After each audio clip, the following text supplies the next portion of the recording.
পান থেকে চুন খসলেই ফুটে ওঠে ককটেল।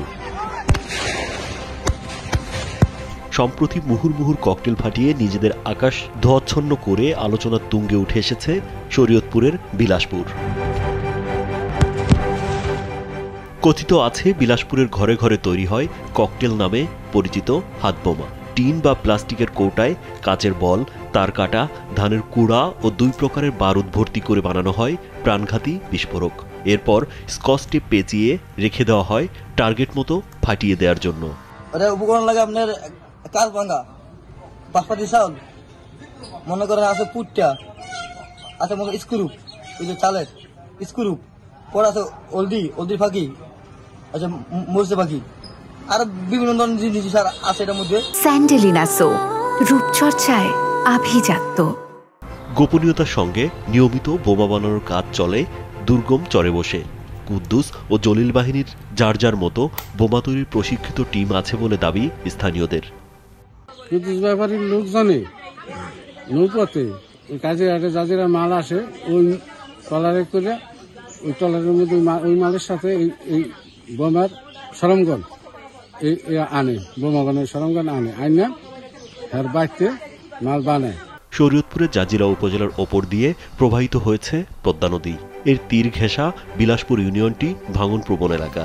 এখানে সামাজিক অনুষ্ঠানের দাওয়াত না দেওয়া, জমি জমা সংক্রান্ত বিরোধ, শিশুদের ঝগড়া থেকে বড়দের মধ্যে দ্বন্দ্ব, মৌখিক অপমান বা গালমন্দ, মাদক ও জুয়া সংক্রান্ত সমস্যা, সড়ক বা পথঘাট নিয়ে বিরোধ, ক্ষেতের আইল ঠেলা, ওই এলাকার জেগে ওঠা চরের জমির দখল নেওয়া, পদ্মা নদীর নৌপথ নিয়ন্ত্রণ, ড্রেজার দিয়ে বালু উত্তোলন, নদীতে চাঁদাবাজি, ইউপি নির্বাচনে জয় পরাজয়ের বিরোধ ও আধিপত্য বিস্তার নিয়ে সহিংস বিরোধ চলে আসছে বছরের পর বছর।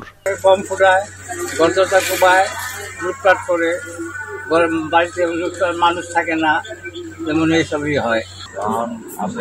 সাধারণ মানুষ আমরা সবাই আনন্দিত। গেল 22 বছর ককটেল বিস্ফোরণে এখানে প্রাণ হারিয়েছেন 8 জন, আহত হয়েছেন 2 শতাধিক মানুষ। তবে এই বিরোধ আরও পুরনো। আধিপত্য বিস্তার নিয়ে অন্তত প্রায় 40 বছর ধরে এখানকার 2 পক্ষের মধ্যে সহিংসতা চলছে। বিলাসপুর ইউনিয়নের 21 গ্রাম জুড়েই ছড়িয়ে পড়েছে এই বিরোধ। এই এলাকায় বিলাসপুর ইউনিয়নের ভিতরে এই বম ভর্তি থাকে, থামে না। আর লোকজন এই গন্ডগোলের সৃষ্টিকর্তা দলে এবং কুদ্দুস ব্যাপারী এবং জলিল মাত্র। অভিযোগ আছে বর্তমানে এক পক্ষের নেতৃত্ব দিচ্ছেন জাজিরা উপজেলা আওয়ামী লীগ নেতা ও বিলাসপুর ইউনিয়ন চেয়ারম্যান কুদ্দুস ব্যাপারী। আরেক পক্ষের নেতৃত্বে আছেন স্বেচ্ছাসেবক লীগ নেতা জলিল মাতবর। যখন তখন নিজেদের হাতে তৈরি ককটেল ফাটিয়ে এলাকায় ত্রাসে পরিণত হয়েছে তারা। কারো কারো নামে আছে 50-এর অধিক মামলা। বম লাগার পরে আমি পড়ে যাওয়ার পরে এলোপাথারি বম আমার হাত উঠে দেয়। পরে আমি মামলা করি, মামলা করার পরে উনি এই মামলায় মনে করেন এমপি সাহেবের সহযোগিতায় বিভিন্ন টাকা পয়সা দিয়ে ওনার নাম কাটা দিয়ে আমাদের নামে উল্টা চার্জশিট দিয়ে দিছে। এই পর্যন্ত এখন তৈরি মামলা আমাদের পড়ে চলমান অবস্থায় আছে, তাই ওনাদের সবার নাম বাদ দেওয়া আমাদের নাম দিয়ে চার্জশিট দিছে। 1984 সালে বিলাসপুরের একটি ইউপি নির্বাচনকে ঘিরে শুরু হয় সংঘাত। পরম্পরা ধরে চলছে এখনো। সংঘর্ষ, পাল্টাপাল্টি হামলা, খুন এখানকার মানুষের জন্য নিত্যদিনের খেলা।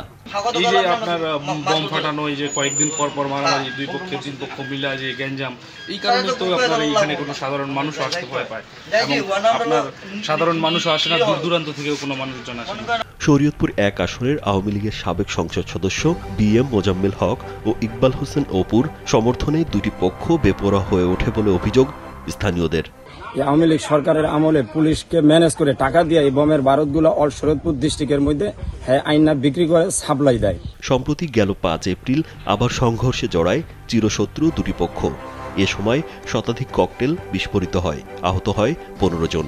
এদের মধ্যে ফারুক মাল নামে এক ব্যক্তির হাতের কবজি উড়ে যায়, আর হাসান মুন্সি নামের আরেক ব্যক্তির শরীরের বিভিন্ন স্থানে জখম হয়।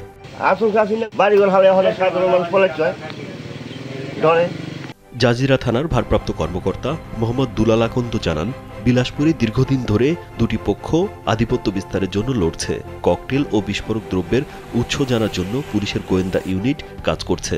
বিলাসপুরে ককটেল তৈরির জায়গাগুলো শনাক্ত করে আইনগত পদক্ষেপ নেওয়ার আশ্বাস দেন এই কর্মকর্তা।